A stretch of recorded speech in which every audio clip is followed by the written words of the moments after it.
Buenos días, familia. Aquí seguimos un día más, una mañana más de martes para seguir compartiendo y estudiando la bendita y la poderosa palabra del Señor. Hoy nos tocaría estudiar el versículo 4 del Evangelio de Mateo, capítulo 24, pero vamos a volver a detenernos en el versículo 3, que dice así. Mateo, capítulo 24, versículo 3. Y estando él sentado en el monte de los olivos, los discípulos se le acercaron aparte, diciendo: Dinos, ¿cuándo serán estas cosas?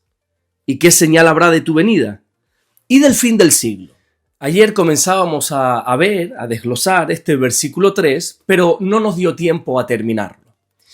Quiero que sepas que la intención que yo tengo con este estudio de las señales de los últimos tiempos, del capítulo 24 y 25, no va a ser avanzar rápidamente, sino que lo que pretendo es que todos aprendamos de tal manera que no tengamos ni una sola duda de este asunto.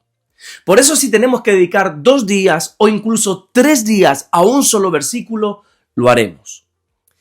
Lo que aprendíamos ayer era cómo Jesús comenzó este discurso. Y fue de una manera tranquila, ¿verdad? Recuerdas que lo encontrábamos sentado en el Monte de los Olivos. A pesar que el mensaje que se va a enseñar ahora es muy intenso, aún así Jesús lo hace con una postura que transmite tranquilidad. Veíamos también que, aunque en el Evangelio de Mateo se diga simplemente que los discípulos se le acercaron aparte, el Evangelio de Marcos nos revela que estos discípulos no eran todos, sino que eran Pedro, Jacobo, Juan y Andrés. Y por último, veíamos que este mensaje fue dado aparte de la multitud, separado de la muchedumbre. ¿Por qué? Porque las grandes verdades se revelan en la intimidad. Ahora bien, lo que le preguntaron estos 4 discípulos de Jesús fueron 3 asuntos. Ellos querían saber cuándo iban a suceder estas cosas. También le preguntaron qué señal habrá de su venida y qué señal habrá del fin del siglo. Atentos a la primera palabra que usan los 4 discípulos, porque le dicen cuándo. Y esto es importante porque las personas estamos obsesionadas con el cuándo, con el calendario. Nosotros queremos saber en todo momento cuándo, cómo sucederán las cosas, ¿verdad? Y bueno, yo no digo que sea algo malo esto, pero tenemos que entender que, como el propio Señor Jesucristo dijo en el libro de los Hechos, en el capítulo 1 y en el versículo 7, nuestro trabajo no es conocer los tiempos de Dios. Nuestro trabajo no es saber cuándo van a suceder las cosas. Nuestro trabajo es estar preparados para esas cosas. Y lo más importante, saber qué cosas van a suceder. ¿Y por qué te digo esto? Bueno, muy sencillo. Porque en los temas que tratan los acontecimientos de los últimos tiempos, no todos los creyentes nos ponemos de acuerdo en todos los detalles, ¿verdad? Y en algunos casos, desgraciadamente, he visto cómo creyentes se llegan a enemistar por detalles en los que no concuerdan. Parece que es como que no nos damos cuenta que lo más importante no es saber el cuándo, ni el cómo, ni el dónde vendrá el Señor, sino que lo más importante de todo es saber que vendrá el Señor. Y sobre todo, estar preparados para la venida del Señor. No sé si me estoy explicando con claridad. Con esto no quiero decir que los detalles no sean importantes. No. Yo no estoy diciendo eso en absoluto. Pero debemos captar la esencia del mensaje. Lo que tenemos que hacer es centrarnos en lo que Jesús quiso enseñar. A nosotros nos encanta saber el cuándo, nos encanta saber el cómo, porque cuando lo sabemos es como que nos sentimos seguros, ¿verdad? Cuando nosotros sabemos la fecha de algo, ahí en ese momento es como que ya tenemos el control. Pero como Jesús deja claro en el versículo 36 de este capítulo 24, el día y la hora nadie sabe. Por lo tanto, olvidémonos de fechas. Entonces, atentos a las 3 preguntas que hacen los discípulos, porque son el motivo por el cual Jesús va a contar todo lo que vamos a encontrar en este capítulo 24 y en el siguiente capítulo 25.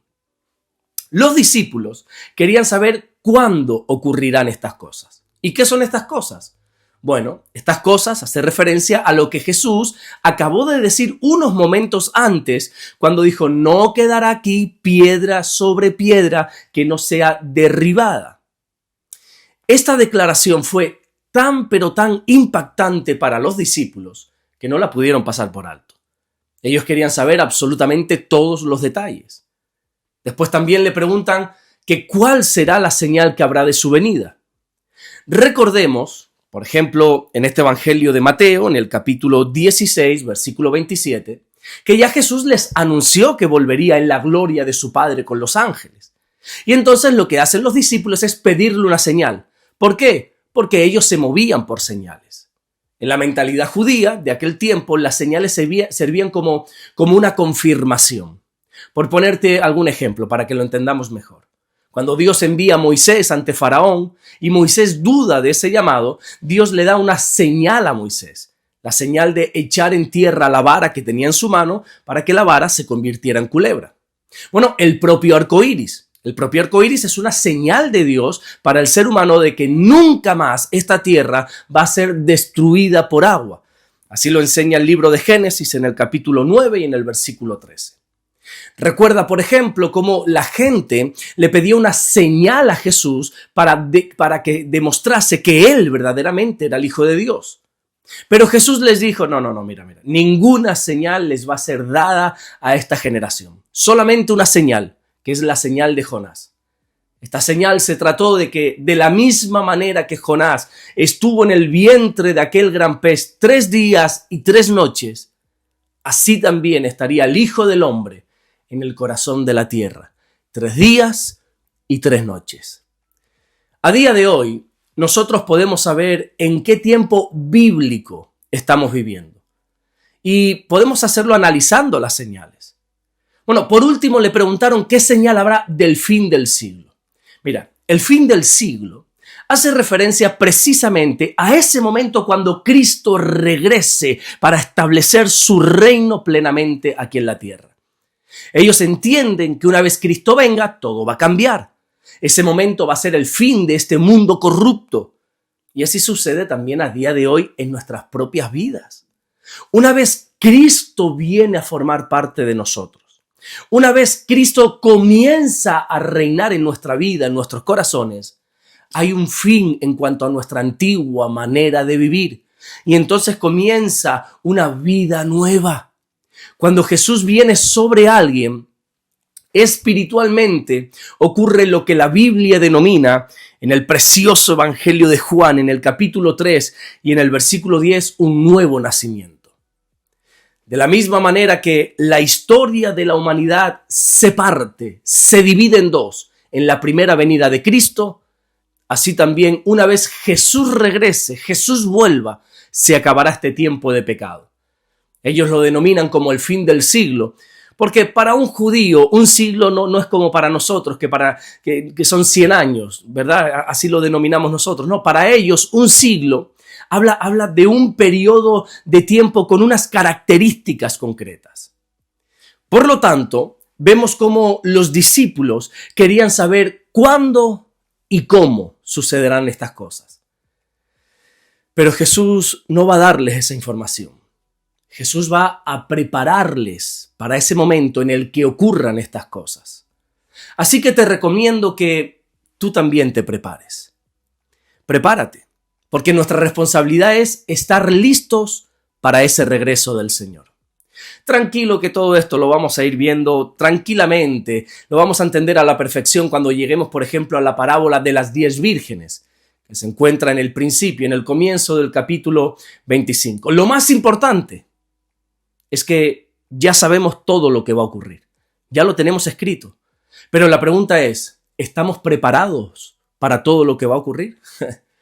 Vamos a orar en esta mañana. Vamos a darle gracias a nuestro buen Dios. Señor, te damos las gracias porque tú eres bueno. Gracias, Señor, porque tú nos guardas, tú nos cuidas, Señor, y tú nos proteges. Oramos en el nombre de Jesucristo para que tú nos bendigas hoy, para que tú pongas tu mano sobre cada uno de nosotros, Señor, y que podamos ver tu gloria en el día de hoy. Gracias, mi Dios, por todo lo que estás haciendo, por todo lo que vas a hacer. Y te rogamos en el nombre de tu Hijo amado Jesucristo, que nos ayudes a estar preparados para ese gran regreso.